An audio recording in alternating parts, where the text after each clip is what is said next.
Let's bring in former Trump White House Deputy Press Secretary Hogan Gidley. What's your take on all of this? This is horrific. It absolutely is horrific. And that poor young girl who basically survived a war-torn nation, the most deadly land war in Europe since World War II, couldn't survive a few weeks in North Carolina because these liberal judges refused to put criminals behind bars and instead let them roam the streets. This is why so many in America are furious at leftist policies, because we want safety and security. We do not want murders and rapes and burglaries and assaults happening on our city streets, whether it be in D.C., Chicago, or in North Carolina. Donald Trump is standing up and trying to protect the people. Democrats are siding with the criminals. It makes no sense. Yeah, and they're trying to say somehow that this is fascism. America looks crazy to the rest of the world with stories like this, that you're fleeing war and you come here and you're murdered. So we have former CNN pundit Brian Stelter. He's trying to politicize this murder. This is basically, you're going to hear what he's saying. He's underlying the rampant hypocrisy in the ivory tower bubble media in their bubble worlds. He's saying the reason people are interested in this case is because it's political. He claims that people talking about it are being racist. Watch this. Trump-aligned figures succeeded in making this senseless death a symbol of big city crime. This story has trickled up from local news to social media and now to the president's attention. MAGA media calling for more forceful punishments and more incarceration. I have to say, some of the replies to Musk, some of the comments around this story are baldly racist, stoking fear of African Americans because this man attacked a white woman. The open racism on sites like X today, it's eye-popping.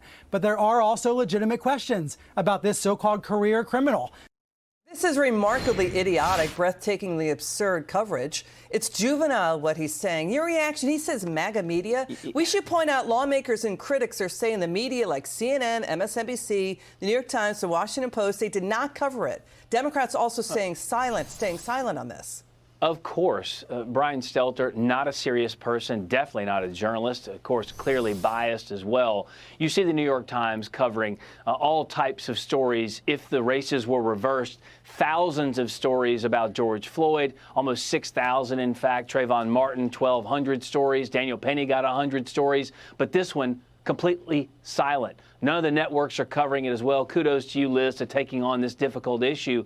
It doesn't meet the press's narrative that they're trying to shove down our throats, whether it be racism or gun violence. It's something completely different. It's a bold, callous, cowardly attack when a man attacks a woman from behind with a knife, mind you, and has a rap sheet a mile long, and they don't want to talk about it, and they're pouncing on us for pointing out the reality that this person should not have been roaming the streets, but instead should be behind bars. Yeah, you know, it's not the girl's fault. It's not our fault. It's the criminal's fault. I want to say for the last 9 years, we've had on families. By the way, Brian Stelter does still work at CNN. We've had on families crime victims' families. They've lost their sons, their daughters, their mothers, their fathers, their children.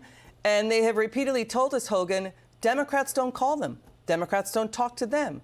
The media doesn't call them. They don't talk to them. They don't talk to the crime victims' families. So what do you make of that? Why are they staying silent? Why are they trying to keep America in the dark about this? I think in large part they want to keep Americans in the dark, but we have lived experiences too, and we see this happening on our city streets every single day. The statistics prove that these areas are dangerous, but the information also shows that it's Democrats who refuse to prosecute those who commit these crimes. Instead, they try and kowtow or kind of genteelly coddle these criminals instead of saying our people deserve to be safe. Law-abiding citizens, families don't need to watch over our backs and shoulders every time we go outside. It really is a problem. Hogan Gidley, thank you so much for being with us tonight. You were great tonight.